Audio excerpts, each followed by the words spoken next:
이제 1장부터 해서 이제 오늘 11장까지 한 차례차례 이렇게 따라오면서 우리가 말씀을 묵상하고 있는데, 저도 이렇게 차근차근히 묵상해 보면서 느끼는 것은 뭐냐면, 느헤미야서에 보면 성벽 재건의 이야기는 하나님과의 관계, 무너진 관계, 깨어진 관계를 회복하게 하는 것이 하나님의 목적이구나라는 그것을 더 알게 되는 것 같아요. 우리 에스라서부터 해서 느헤미야서를 이렇게 연달아서 보고 있는데, 원래는 한 권이에요. 그러나 지금 나눠져서 보게 하고 있지만, 하나님은 무너진 예루살렘 공동체를 회복하는 게 우선이었고 그게 목적이었어요. 다시 한번, 하나님은 무너진 공동체, 예루살렘 공동체를 회복하는 게 목적이었어요. 그래서 제일 먼저 무엇을 재건하게 하셨냐면 성전을 재건하게 하셨어요. 성전은 너무 중요하겠죠, 그죠? 성전은 이게 영적 공동체를 세우기 위해서 제일 중요한 것은 성전일 겁니다. 예배가 회복되는 것, 이것보다 더 중요한 건 없습니다. 예배가 회복되는 것이 가장 중요합니다. 여러분이 무엇이 막히고 어렵고 힘들고 있을 때 무엇을 가장 먼저 점검해 봐야 되냐면 예배입니다. 나 예배 드렸는데가 아니라 나는 나의 예배를 온전함으로 하나님 앞에 드리고 있었으며, 중요한 것은 드렸다가 아니라요, 받으셨는가예요. 난 드렸는데요가 아니라 내가 드린 예배를 하나님은 받으셨는가, 그것을 보아야 돼요. 우리가 주는 것이 전부가 아니에요. 받으시는 거예요. 받으셨는가, 그분께서 원하시는 대로 하였는가. 성막을 지을 때도 하나님은 규격까지도 다 말씀해 주세요. 그죠? 규빗이 이렇게 돼야 되고 크기는 높이는, 하나님 조금 더 높으면 좋겠는데 우리 키 큰 사람이 있어서 조금만 높일게요. 그럼 그 성전은, 그 성막은 하나님의 성막이 아닙니다. 하나님이 딱 말씀하신 대로만 순종할 때, 주님 그것은 내 뜻과 맞지 않는데요, 그렇다고 해서 내가 원함을 좀 더 집어넣어서 내가 생각할 땐 이러면 더 좋아하시겠지라는 것은 우리의 착각. 그것을 우리는 성경은 불순종이라고 하잖아요. 더 나을 것이라 생각하는 것. 우리는 철저히 하나님 말씀에 순종함으로 살아가는 것. 그래서 예배를 회복하는 것, 그것은 예배를 드리자가 아니라 예배를 받으시든 하나님 앞에 내 예배를 점검해 보는 거예요. 그렇게 무너진 예배를, 성전을 재건하게 하셨어요. 자, 그렇다고 해서 끝난 게 아니에요. 생전 지어졌고, 물론 솔로몬의 성전보다는 수르바벨의 성전이 좀 더 약할지 모르지만, 그래도 없었던 성전이 지어진 것은, 무너진 성전이 지어진 것은 대단한 거 아닙니까? 그래서 그 성전이 지어졌지만 에스라서는 그렇게 끝나지 않죠. 성전 지은 것으로 끝난 것이 아니에요. 이번에는 하나님께서 느헤미야로 넘어오면서 무너진 성벽을 재건하라 그래요.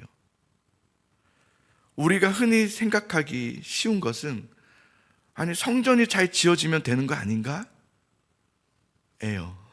그죠? 성전 잘 지어졌으면 됐지, 뭘 성벽까지. 우린 그렇게 생각하기가 쉬운 것 같아요. 그러나 하나님은 성전이라는 건물과 성벽이라는 보호막을 만들자는 말이 아니셨어요. 하나님의 목적은 하나님의 공동체를 영적인 공동체로 세우는 것이었어요. 그게 하나님의 목적이었단 말이에요. 교회 지었으면 됐지, 예배했으면 됐지, 우리는 여기서 이렇게 끝나버려요. 예배했는데 안 된다, 예배했는데 뭐 이렇게 한단 말이에요. 그게 아니에요. 하나님이 우리에게 원하시는 것은 성전을 짓고 성벽 짓고 끝, 이게 아니라, 그러니 너희는 영적인 공동체가 돼야 된다는 거예요. 그게 하나님의 목적이었어요. 근데 이 영적인 공동체 회복이란 말은 뭐냐면, 우리 개개인의 회복을 말하는 게 아니라, 반드시 회복은, 영적인 회복은 내 개인에서부터 공동체의 회복이 이루어져야 돼요. 공동체의 회복으로 가야 돼요. 나 혼자 예배 잘 드리고 나 혼자 믿음 생활 잘하고 있으면 되는 게 아니에요. 무관심한 채, 공동체나 사람들에게는 관심 가지지 않고, 어떤 교회에는 관심 가지지 않고 나 혼자 그냥 열심히 하고 있으면 그건 하나님께서 원하시는 방향이 아니에요. 그건 영적인 공동체가 아니에요. 좋든 싫든 모여서 같이 영적인 공동체를 이루는 것이 하나님의 뜻이라는 것을 우리는 보게 돼요. 오늘 이제 11장의 말씀은 우리 9장에서 살펴봤던 것처럼 놀라운 부흥의 역사가 일어났었어요. 그리고 그 부흥의 공동체를 하나님께서 이루셨는데 이제 그 부흥의 공동체를 지켜야 돼요. 그 부흥의 공동체, 영적인 세워진 공동체를 지키는 것이 이제는 굉장히 중요해요. 공동체가 말씀으로 부흥했어요. 기도가 부흥되었어요. 회개가 일어났어요. 그들의 삶의 헌신이 일어났어요. 우리가 이 부흥에 대해서는 이제 앞에 이제 10장의 이야기지만 우리 다음 주 수요일 예배 때 좀 더 나눌 거예요. 그때 아마 여러분들이 부흥이 도대체 무엇인가를 좀 알게 되어지는 지금 시각에 반전이 되지 않을까 싶어요. 오늘날 부흥은 여러분이 생각하는 그런 부흥이 아니거든요. 도대체 하나님께서 이루시는 부흥은 무엇이었으며 느헤미야의 부흥은 무엇이었는가? 이것을 한번 살펴볼 거예요. 하나님의 공동체가 진정한 부흥으로 나아가자 이제 11장으로 넘어와서는 그 공동체를 지키는 일에 믿음의 사람들을 세워요. 믿음의 사람들. 오늘은 시간상 오늘 이야기를 다 나눌 수는 없습니다. 이 부분은 2주 후에 수요 예배 때 또 나누겠지만 그 부분을 준비하면서 참 놀랍다 생각이 들었어요. 오늘은 그냥 한 부분만 그냥 간단하게 나누겠습니다. 하나님은 예루살렘을 거룩한 성이 되게 하셨는데요. 자, 1절의 말씀을 보십시오. 백성의 지도자들은 예루살렘에 거주하였고 그 남은 백성은 제비 뽑아 10분의 1은 거룩한 성 예루살렘에 거주하게 하고 그 10분의 9는 다른 성읍에 거주하게 하였다. 여기 거룩한 성, 하나님은 그 예루살렘을 거룩한 성으로 세우셨다. 자, 근데 거룩한 성을 세우시고 거룩한 공동체를 말하는 거예요. 거룩한 공동체를 세우시고 그 안에 사람들을 세우셔서 거룩한 성을 지키도록 하셨다. 이게 1절의 말씀이에요. 부흥의 역사가 일어나고 가장 먼저 하나님이 하셨던 일은 그 거룩하게 되어진 공동체를 지키는 사람들을 세우는 일이었어요. 자, 그런데 오늘 1절을 보면 먼저 지도자들을 거주하게 하셔요. 지도자들. 그 다음에 두 번째는 10분의 1을 제비 뽑아서 그 백성 중에 10분의 1만 제비 뽑아 그 안에 거주하게 했어요. 아주 소수만. 거룩한 성을 지키는 이 일에 지도자를 세웠고요. 그 다음에 아주 소수의 사람들 10분의 1 정도만. 제가 예전에 제가 정말 어릴 때죠. 지금도 어리지만 훨씬 더 어릴 때 학생 때 그때 이런 얘기를 들은 적이 있어요. 한 목사님을 통해서 그 교회 새벽 기도를 보면 그 교회 새벽 기도 수는 거의 10분의 1이라고 그랬어요. 어느 교회나 거의 그렇대요. 10%래요. 10%래요. 근데 거짓 맞아요. 거짓 그래요. 물론 여러분들만 이렇게 했다 이런 것이 아니라 그냥 통상적으로 그래요. 통상적으로 그래요. 그리고 새벽 기도가 부흥했다는 건 거의 20% 이상이면 그건 굉장히 부흥한 그런 교회다 이런 얘기를 하세요. 오늘 말씀에도 보면은 거룩한 공동체를 세우시고 거기에 대부분이 여러분 보통 나라의 중심 도시예요. 예루살렘은 핵심 도시란 말이에요. 성전이 있는. 그러면 보통 나라들은 핵심 도시에 많은 사람들을 거주하게 하고 나머지 다른 성읍에는 적은 사람들이 거주하는 것이 일반적이에요. 우리나라도 마찬가지고, 그죠? 어느 나라든 다 똑같아요. 그런데 하나님은 예루살렘 성의 그 공동체에 거주하게 하는 인구수는 겨우 10분의 1만 거주하게 하시고 나머지 10분의 9 나머지는 다 다른 성읍에 거주하게 하셨어요. 이렇게 하면 그 나라는 손해를 봅니다. 핵심 도시가 많아야, 서울이 많아져야. 그렇잖아요. 지금 서울도 줄어들고 있다고 그러죠. 지방으로 이렇게 사람들이 빠져나가고 있다고 그러죠. 그래서 지금 우리나라에서 그 중심부를 보고 있지 않습니까? 왜냐면 핵심 도시가 흔들려 버리면 나라가 흔들리거든요. 하나님이 하시는 이 일들을 보면 세상적 기준과 계산으로는 맞지 않은 계산입니다. 이렇게 하시면 안 돼요. 더 많은 사람들을 예루살렘에 거주하게 하셨어야 돼요. 그런데 이렇게 하신 것은 하나님의 분명한 목적이 어디에 있는가를 분명하게 우리에게 보여준 한 부분이에요. 하나님은 거룩한 성을 세우셨다. 거룩한 성 예루살렘은 이윤을 따지는 성이 아니라, 공동체가 아니라 거룩을 추구해야 하며 거룩을 지켜야 하는 하나님의 영적인 공동체다라는 것을 보여주는 대목이에요. 그 거룩을 지키는 일에 하나님은 아무나 하는 것이 아니라 제비를 뽑아 하나님의 사람들만 뽑아서 그 안에 거주하겠다는 거예요. 그리고 2절을 보면 예루살렘에 거주하기를 자원하는 이라고 했어요. 자원하는. 이들은 누구인가? 10분의 1의 누구인가? 자원하는 사람들이었다는 거예요. 또한 자원하는 사람들이 예루살렘에 거주하기를 자원하는 사람들이 있었다는 거예요. 여기서 자원했다는 것은 제가 그거 하겠습니다, 이 말을 하는 게 아닙니다.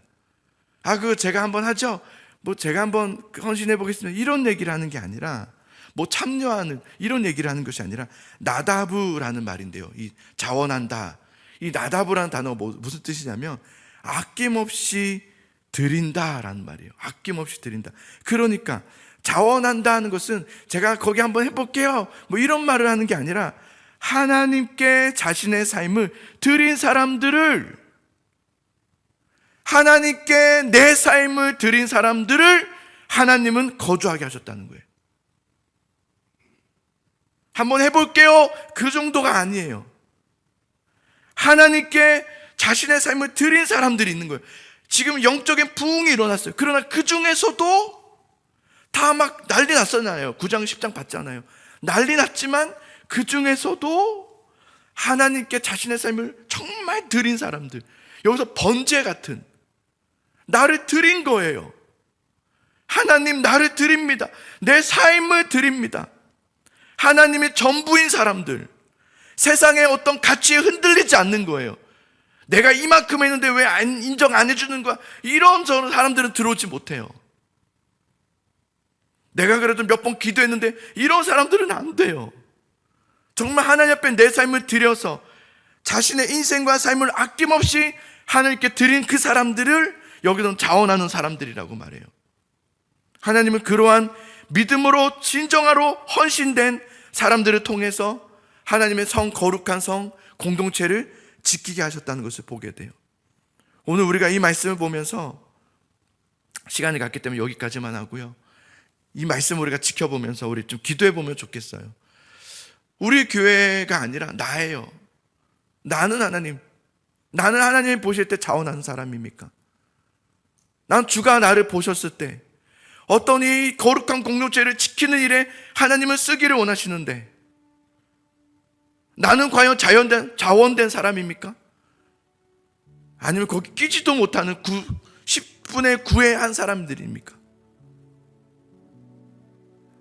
나는 예배 드리고 있는 데가 아니라 내 예배를 하나님 받으시는 예배를 드리고 있습니까? 나는 신령과 진정으로 예배자입니까?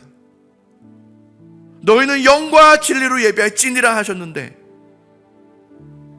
우린 육신의 예배를 드리고 인간적 예배를 드리면서 거래적 예배를 드리고 있었던 것은 아닙니까? 주님은 찬양받으시기 합당하다는 걸 우리는 너무 알지만, 우린 정말 그렇습니까? 아직도 내 기도를 안 들어주시니 찬양할 맛이 안 납니까? 기도가 안 됩니까? 우리가 언제쯤이면 주님을 향해서 부르짖으며 기도하겠습니까? 대단한 일이 이루어질 때 우리가 언제쯤이면 하나님 앞에 정말 온 마음을 다해 예배하겠습니까? 내 뜻이 다 이루어졌을 때 할 겁니까? 그땐 누구나 다 한다고 그랬습니다. 그건 이방인들도 하는 것이라 그랬단 말이에요. 하나님 원하시는 건 그런 게 아니라 신령과 진정으로 예배하기를 원하세요. 할렐루야, 할렐루야. 하나님은 찬양 받으시 합당하십니다. 하나님이 예배 받으시 합당하시단 말이에요. 내 상황과 내 필요와 이것은 상관이 없어요. 주님은 그래도 찬양 받으시 합당하세요. 우리가 마음껏 외치고 외쳐도 아깝지 않을 만큼 주님은 높임 받으시 합당하시단 말이에요. 수많은 교회가 있지만 누가 그 하나님을 그렇게 예배합니까? 하나님께 관심이나 있습니까? 하나님이 얼만큼 우리를 통해서 높여지는지를 우리는 관심 있습니까? 아니면 나에게 얼만큼 주셨는지만 관심 갖는 거 아닙니까? 주님은 나에게 더 안 주셔도 됩니다, 사실은. 왜냐하면 주님은 자기 자신을 우리에게 내어주셨잖아요. 그러면 됐잖아요. 뭐 돈을 더 주셔야 이제야 만족하겠습니까? 아니요, 우리 욕심은 끝이 없습니다. 속지 마십시오. 하나님은 이미 합당하시고 예배 받으시 합당하신 주님이시면 믿으시기 바랍니다. 그 하나님이 예배하고 그 하나님을 찬양하시기 바랍니다. 그 하나님께 부르짖으시기 바랍니다. 여러분, 아끼지 마십시오. 여러분의 힘을 아끼지 마십시오. 비축하지 마십시오. 주님 앞에 드리십시오. 자원하십시오. 주님, 나를 드립니다. 나를 받아주십시오. 내가 오늘 죽어도 아깝지 않을 만큼, 후회하지 않을 만큼 쓰십시오. 주님, 나를 다 드리오니 날 사용해 주소서. 그렇게 우리 기도하면서 나아가는 그 10분의 1의 믿음의 사람들, 자원하는 사람들이 될 수 있기를 주님의 이름으로 축복합니다. 말씀.